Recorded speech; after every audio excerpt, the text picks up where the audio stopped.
Okay, relative or whoever it is, that might be a little bit like me, a little strange that's kind of going on here and there. I thought I'd talk about just kind of one funny instances, everyday life kind of stuff, jury duty with being kind of like me.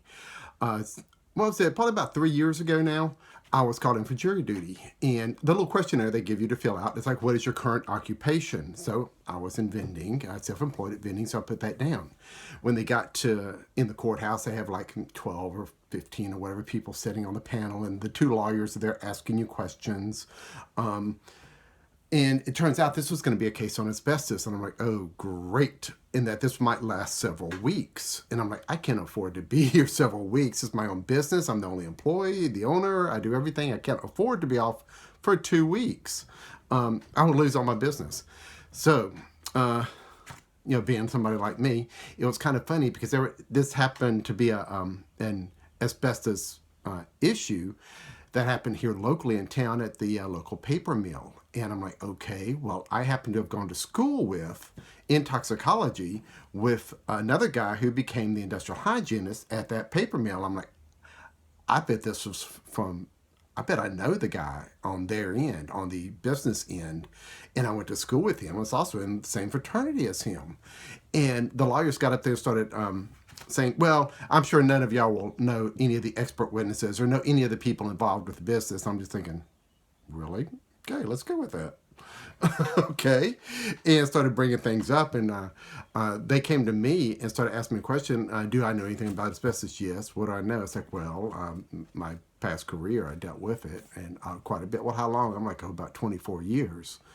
Uh, handling asbestos and contractors and things like that with asbestos. And they kept asking questions. I said, look, at one point I said, look, what your whole case is, it's about secondhand exposure for the wife, is what I said. Because at this point, I had already seen almost the entire case in my head. The husband had bought some asbestos home, used it as hot plates, hot pads for the wife in the kitchen, and she was using the asbestos as hot pads, which is great for it's good for that, but it's not so good for you. But it's good for thermal insulation. And also, he had bought some home and put it in the attic and in an addition that they built on the house. I was sitting all this in my head at the time that she's asking me questions. Like, I already know this whole case.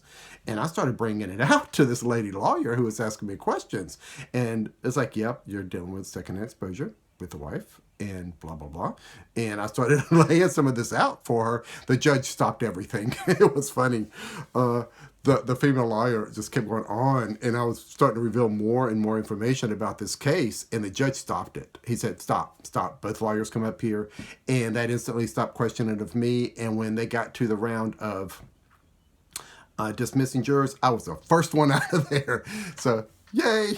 But it was kind of funny because I was hitting all the marks for what their case was about to be, and the judge stepped in and stopped everything, stopped me from speaking because I was starting to reveal stuff about the case that I shouldn't have known.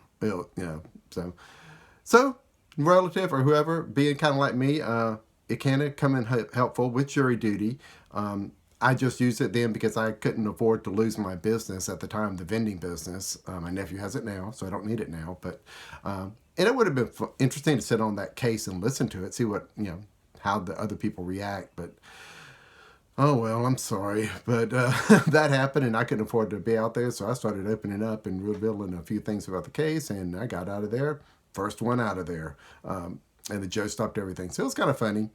Just one of those everyday things, just kind of go on with your life.